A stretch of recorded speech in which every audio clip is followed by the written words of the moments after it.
ହେରେ ମୂର୍ଖ ଗଧ, ତୁ ତତେ କହିବାର ଭାଷା ବି ମୋ ପାଖରେ ନାହିଁ।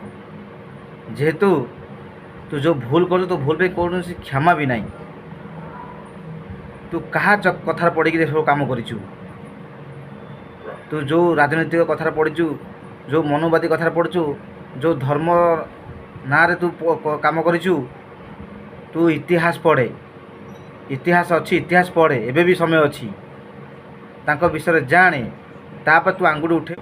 ବନ୍ଧୁଗଣ, ଆପଣମାନେ ଜାଣିଥିବେ ବି, ଆଉ ସୋସିଆଲ ମିଡ଼ିଆରେ, ଖବରକାଗଜରେ, ନ୍ୟୁଜ୍ରେ ବି ଆପଣମାନେ ଦେଖିଥିବେ। ନ ଜାଣିଛନ୍ତି ଆପଣ ଜାଣନ୍ତୁ। ପୁରୀ ଜିଲ୍ଲା ଆମର କାକଡ଼ପୁର ଅଞ୍ଚଳର କିଛି ଦୁର୍ବୃତ୍ତମାନେ ବାବା ସାହେବ ଆମ୍ବେଦକରଙ୍କର ଫଟୋକୁ ଯେଉଁଭଳିଆ ନିଆଁ ଲଗାଇ ଚିରିଛନ୍ତି, ଆମକୁ କହିବାକୁ ଖରାପ ଲାଗୁଛି। ଯେଉଁଭଳିଆ ଏଭଳିଆ କାମ କରିଛନ୍ତି, ଯେଉଁ ମୂର୍ଖମାନେ, ସେମାନେ ତାଙ୍କ ବିଷୟରେ କିଛି ଜାଣିନାହାନ୍ତି ବୋଲି ଏଭଳିଆ କାମ କରିଛନ୍ତି। କିନ୍ତୁ ଗାଳି ଦେବାକୁ ଇଚ୍ଛା ହେଉଛି, କିନ୍ତୁ କିଛି କହିପାରୁନି। ଯେହେତୁ ଆମେ ଧର୍ମନିରପେକ୍ଷ ରାଷ୍ଟ୍ରରେ ଆମେ ଅଛୁ, ସମ୍ବିଧାନକୁ ମାନୁଛୁ।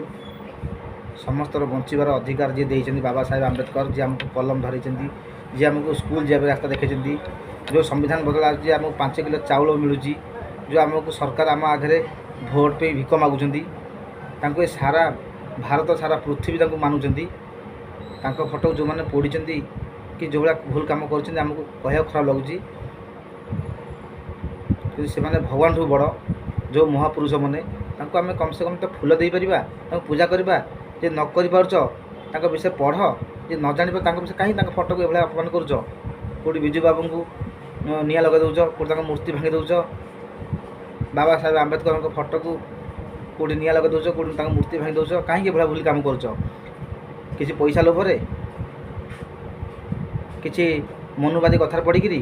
ଆରେ ଯେଉଁମାନେ ତୁମକୁ ଖଣ୍ଡା, ତଲବାର, ଭୁଜାଲ ଧରି ବୁଲାଉଛନ୍ତି, ସେମାନେ ମନୁବାଦୀମାନେ ତୁମକୁ ଭବିଷ୍ୟ ନଷ୍ଟ କରୁଛନ୍ତି। ତୁମ ପିଲା ଛୁଆମାନଙ୍କୁ ଭବିଷ୍ୟତ ନଷ୍ଟ ବି କରିବେ। ଚାକିରି ଖଣ୍ଡେ କରିପାରିବ ନାହିଁ। ସେ ବି ଭଲ କାମ କର। ବାବା ସାହେବ ଆମ୍ବେଦକର କହିଛନ୍ତି, ସମସ୍ତେ ଶିକ୍ଷିତ ହୁଅନ୍ତୁ, ସଂଗଠିତ ହୁଅନ୍ତୁ ଏବଂ ସଂଘର୍ଷ କରନ୍ତୁ। ସେ ସବୁ ଧର୍ମ, ସବୁ ଜାତିକି ଭଲ ରାସ୍ତା ଦେଇଛନ୍ତି, ଭଲ ଶିକ୍ଷା ଦେଇଛନ୍ତି। ତାଙ୍କ ଆଦର୍ଶ ଜାଣନ୍ତୁ। ତାଙ୍କ ବିଷୟରେ ୟୁଟ୍ୟୁବ୍ ବିଷୟରେ ଦେଖନ୍ତୁ। କେଉଁଠି ସମାଜରେ କିଛି ଭଲ କାମ ହଉ, ସେଠି ବସନ୍ତୁ, ଶିଖନ୍ତୁ। ଗୋଟେ ଏଭଳିଆ ଭୁଲ କାମ କରୁଛ ଆପଣମାନେ, ଯେଉଁକି ଆମକୁ ଖରାପ ଲାଗୁଛି। ଆଜି ଆମ ଓଡ଼ିଶାରେ, ଆଉ ଓଡ଼ିଶା ବାହାରେ ବି, ସାରା ପୃଥିବୀରେ ବି ତାଙ୍କୁ ପୂଜା କରୁଛନ୍ତି। ଡକ୍ଟର ଭୀମରାଓ ଆମ୍ବେଦକର, ଆଜି ବାବା ସାହେବ ଆମ୍ବେଦକର ଆମେ କହୁଛୁ। ବାବା ସାହେବ ଆମ୍ବେଦକର କାହିଁକି ଆମେ କହୁଛେ? ତାଙ୍କ ଲାଗି ଆଜି ଆମେ ଅଧିକାର ପାଇଛେ। କିଛି ମନୁବାଦୀ ଶାସନ ଚାଲିଥିଲା, ହଜାର ହଜାର ବର୍ଷ ଧରି ଚାଲିଥିଲା। ଆମ ପଛରେ ଗୋଟେ ଝାଡ଼ୁ, ଆଗରେ ମାଠିଆ ବନ୍ଧା ହେଉଥିଲା, ସେଥିରେ ଥୁମ୍ପୁଥିଲେ, ସେଥିରେ ଚାଲୁଥିଲେ। ଚପଲ ପିନ୍ଧିବାର ଅଧିକାର ନଥିଲା, ନିଶ ରଖିବାର ଅଧିକାର ନଥିଲା, ଘୋଡ଼ା ଚଢ଼ିବାର ଅଧିକାର ନଥିଲା, କଥା କହିବାର ଅଧିକାର ନଥିଲା, ପାଠ ପଢ଼ିବାର ଅଧିକାର ନଥିଲା, ଧର୍ମ ଗ୍ରନ୍ଥ ପଢ଼ିବାର ଆମର ଅଧିକାର ନଥିଲା, ଶୁଣିବାର ଅଧିକାର ନଥିଲା। ସେଇ ମନୁବାଦୀ କଥା ପଢ଼ିକି ତୁମମାନେ ଏଭଳିଆ କାମ କରୁଛ? ତୁମେ ଟିକେ ତାଙ୍କ ବିଷୟରେ ଜାଣ। ତୁମ ହାତରେ ମୋବାଇଲ ଅଛି, ତୁମେ ଶିକ୍ଷିତ ହୁଅ, ଜାଣ। ଏଭଳିଆ ଭୁଲ କାମ କରନି। ଆଉ ଯେଉଁମାନେ କରିଛ, ସେମାନେ ଭୁଲ ମାଗ, ତୁମ ସଜା ତୁମକୁ କମ୍ ହୋଇଯିବ। ଆଉ ବାବା ସାହେବ ଆମ୍ବେଦକରଙ୍କ ଫଟୋକୁ ପ୍ରିଣ୍ଟ କରିକିରି ତୁମେ ଲେଖ, ଆମେ ଭୁଲ କରିଛ ବୋଲି, ଏ ଭୁଲ ଆଉ କେବେ କରନି ବୋଲି। ସବୁଆଡ଼େ ଛାପ, ପୋଷ୍ଟର ସବୁଠି ମାର, ଯେ ଭୁଲ ଆମେ କେବେ କରିବୁନି। ଯେଉଁ ମନୁବାଦୀ କଥାରେ ପଡ଼ିକି ସେ ମନୁବାଦୀ ତୁମ ପିଲାମାନଙ୍କୁ ନଷ୍ଟ କରୁଛନ୍ତି। ସେ ଯେଉଁ ଧର୍ମ, ଯେଉଁ ଜାତିର ହେଉନା କାହିଁକି, ଯେଉଁମାନେ ଚାହୁଁଛନ୍ତି ଆମଠୁ ବଡ଼ କେହି ନାହିଁ, ସେମାନଙ୍କୁ କୁହାଯାଏ ମନୁବାଦୀ। ଯେଉଁମାନେ ଚାହୁଁଛନ୍ତି ଆମେ ସବୁକିଛି ପାଇବୁ, ଅଲଗା କେଉଁ କାଷ୍ଟ ନ ପାଆନ୍ତୁ, ଅଲଗା ଜାତି ନ ପାଆନ୍ତୁ, ଅଲଗା ଧର୍ମ ନ ପାଆନ୍ତୁ, ଯେଉଁମାନେ ଜିନିଷ, ତାକୁ କୁହାଯାଏ ମନୁବାଦୀ। ଯିଏ ଆମକୁ ଖାଇବାର, ବଞ୍ଚିବାର, ରହିବାର ରାସ୍ତା ଦେଖାଇଛନ୍ତି।